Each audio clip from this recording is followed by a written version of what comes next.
Sir, baliktad po yung damit ninyo.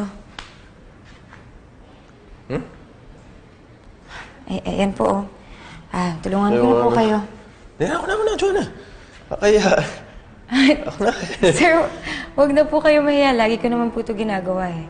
Matagal ko na po itong ginagawa, yung pagpalit ng damit ninyo. Okay lang po. Huwag na kayong mahiya.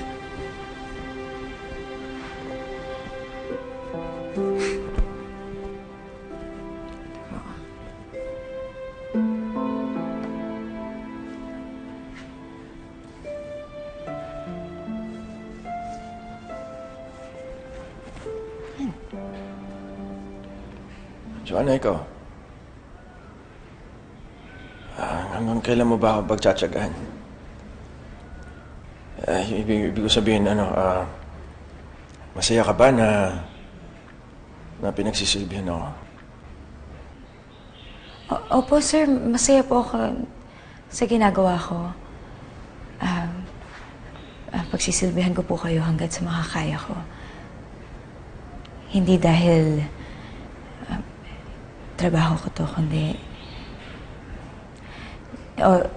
kahit sweldo ko, hindi dahil din.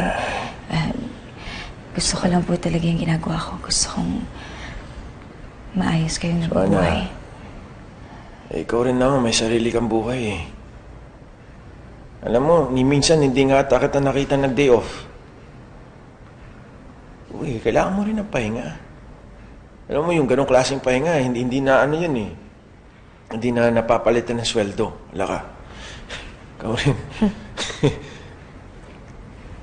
Sapat na po kasi sa akin na nakikita kayong masaya. Tumatawa. Nakakatulog ng mahimbing. Kumakain sa tamang oras. Okay na po sa akin yan.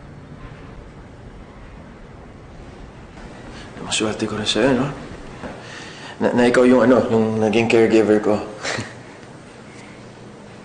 Kasi bukod sa naalagaan mo ako, ito, pinalitan ko pa yung damit ko. Ramdam ko, mahal mo rin ako.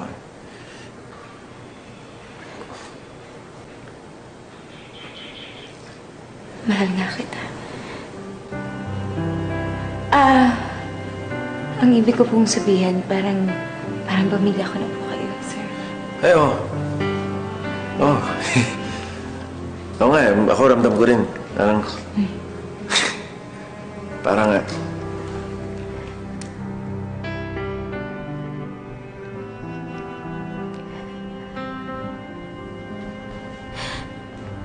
Sana okay ka na? Umiyak ko yung Okay lang po ako, sir. May naalala lang ako. Yung kamag-anak ko, umalas. Iniwan ako. Kaya hindi na niya ako maalala.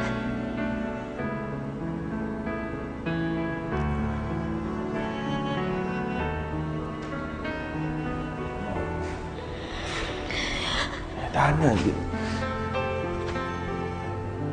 Andito naman ako eh. Gusto yun, di ba sabi mo parang